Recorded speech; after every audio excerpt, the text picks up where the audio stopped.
God created man alone. Now, we know that Hashem didn't mean for him to remain alone. So what he did was, it seems, perhaps, he created that moment in time where man was alone in order to develop a connection with Hashem. Very important. Without a connection to Hashem, we are really lost and alone in this world.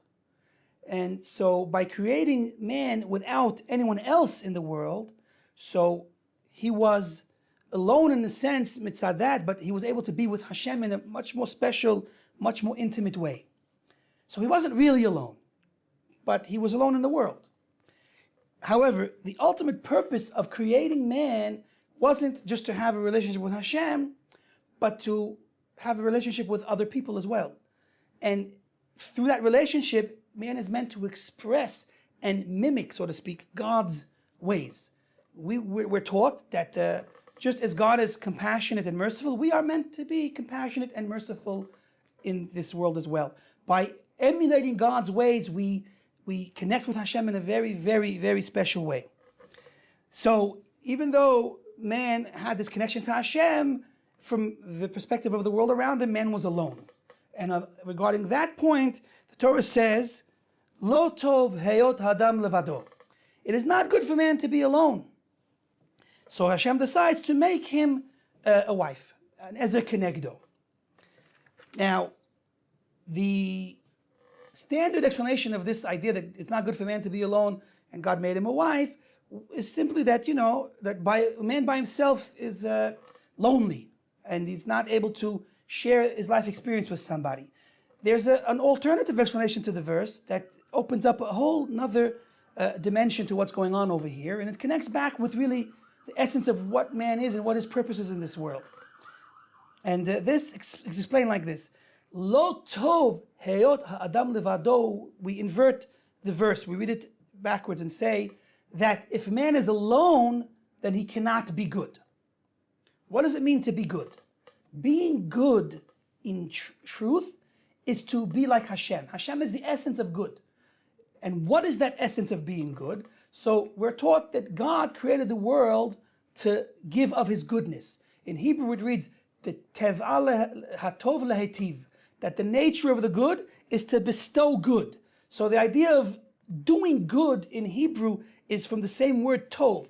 Lehetiv is from the same word tov. So the verb, so to speak, of being good in action is to lehetiv, to be benevolent and do good for others. So what Hashem is essentially saying over here is, as long as man is by himself, he can't really be good, because the essence of good is to be like Hashem. Hashem created the world to give of his goodness, and man was created to be like him and be in a world and give of his goodness to mankind, more specifically to his wife. The very first relationship a man the main relationship that a man has in his life is with his wife. So Hashem says it's not good for man to be alone. I'll make him a wife. He'll share his life with this woman, the man and the woman sharing their life together, and they have an opportunity now to be good to each other. And that's the essence of marriage. We'll see how much it runs to the core of what marriage is really built on. But anyway, based on that, we can appreciate this reading of the verse, Lo tov heyot adam levado, that man cannot be good as long as he's by himself. So Hashem makes him this woman. Beautiful. And they live happily ever after. Not. Of course, we know that problems come in marriage. In their marriage, a big problem came, the great sin from the tree of knowledge. We have to know that marriage is not, just like a fantasy, a vacation. Life involves a lot of work.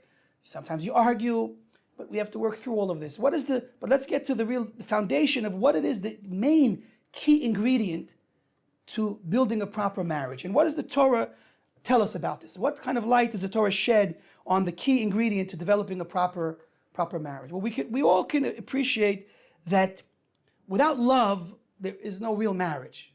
So we would suggest that love is the foundation of marriage. And of course, with that love comes expressing it, and comes respect and appreciation of one another. But really, the foundation of marriage that unite husband and wife is love.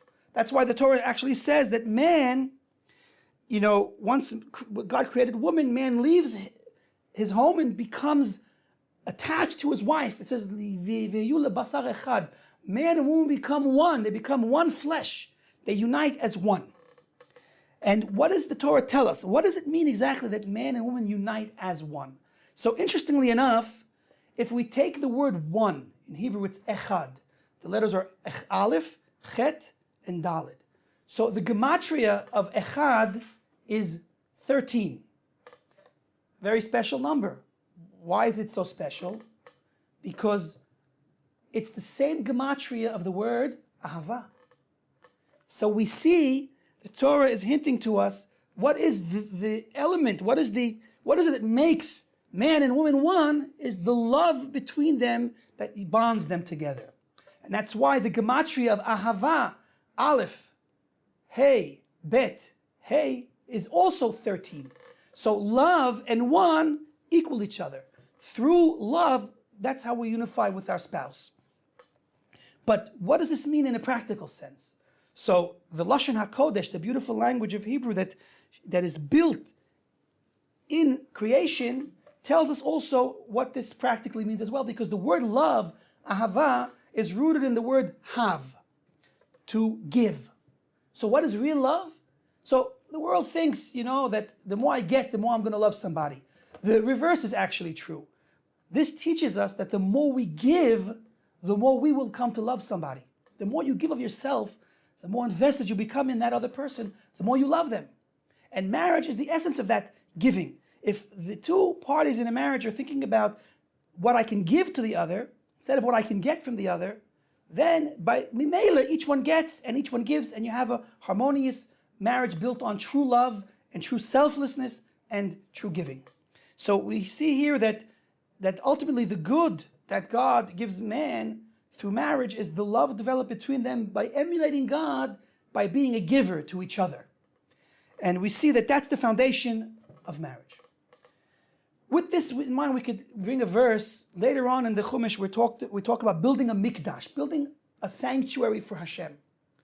Now, interestingly enough, the Ramban points out that the Beis HaMikdash that we built, the Mishkan in the desert and eventually the Beis HaMikdash in Israel, modeled something. What did that Beis HaMikdash model?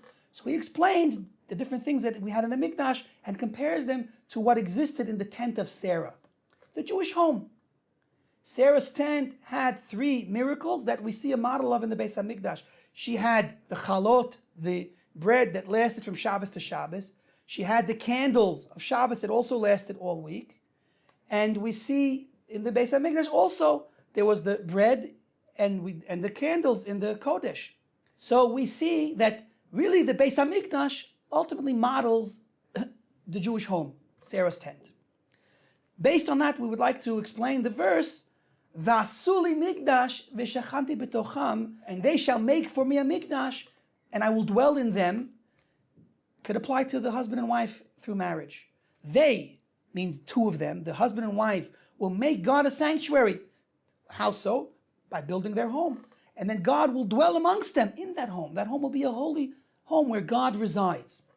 With this, we can appreciate an even deeper appreciation of the word echad, because one, the letter aleph represents one. So, and the word echad starts with the letter aleph. So if we look at the letter aleph, which we're speaking about now, which represents the oneness of marriage, if you look at the letter aleph itself, so we can divide it into its parts. Each letter has its own parts, which is also by divine design. And we could see that the parts of the letter aleph, if you look at it, there's a yud on top, and then there's a yud on the bottom, and a vav in the middle. And there are 2 fascinating ideas we want to point out in this letter aleph. First of all, if you take the gematria of the yud and the aleph, that's 26, which is the same gematria of the name of Hashem, Yud Kei Vav Kei. But furthermore, the Kabbalists explain that if you take that letter yud and look at it in its parts, it also represents marriage, because the yud on top is the man, and the yud on the bottom is the woman, and the vav in the middle represents they're becoming one flesh, one unit, one entity.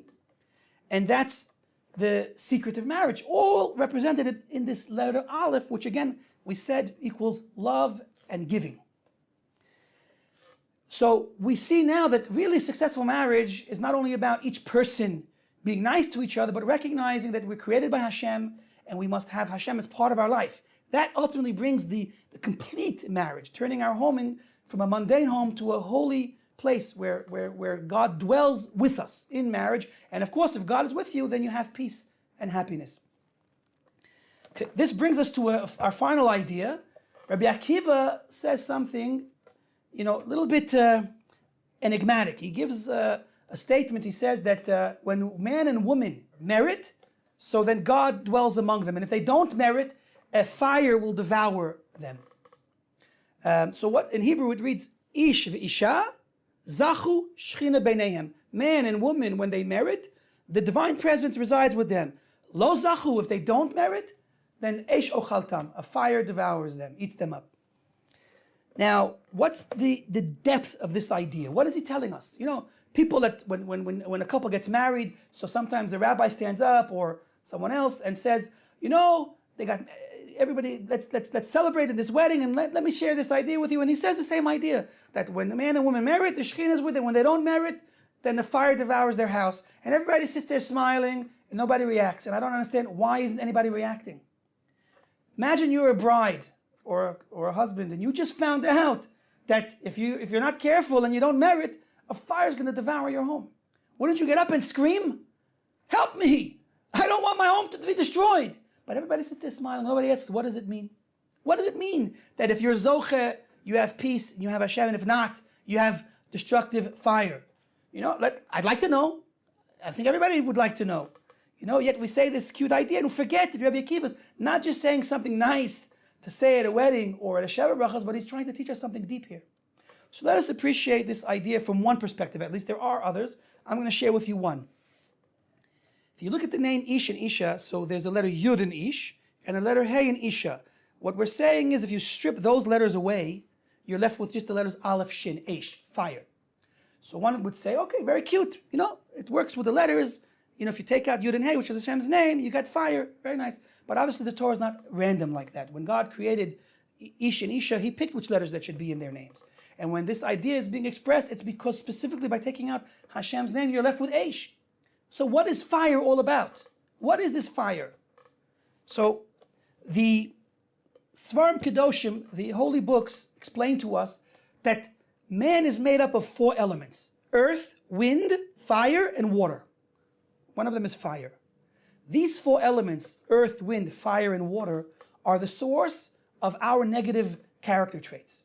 Because the physical body, as a result of the first sin, is mixed with good and bad. Therefore, it has a mixture, and we have inherited some negativity. That means these 4 elements come with a level of negativity, which lean towards negative character traits. We're not going to discuss them all, but fire we will discuss. So what is the negative character trait that's connected with fire? Haughtiness. Thinking of oneself too much. Being selfish. That is what's rooted in fire. Of course, anger as well.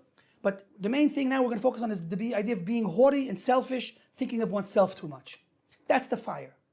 So let's imagine 2 people come to this union of marriage, but they're thinking about themselves. They come with their fire. They come with that negative character trait of thinking of themselves, being selfish and being, haughty.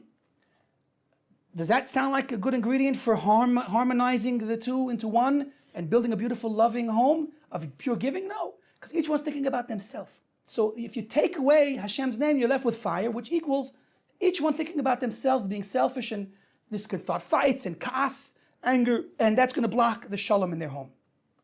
But if you add Hashem's name, which goes back to what we started saying, Hashem's name represents the idea that He's going to be with you. That's the Aleph, with the gematria of Yud Kei Vav Kei, with Hashem's name. But if you recognize Hashem and you bring Him into the union, which means we emulate His ways. We realize that God made man to be like Him, to be a giver, to be selfless, to give love, to unite through that love. Then you have a harmonious marriage. And with that, you should hopefully live not happily ever after in a sense of a dreamy, make-believe world, but live happily ever after, working hard at building a beautiful marriage and home, raising beautiful children, going in Hashem's ways. Chazak u'baruch.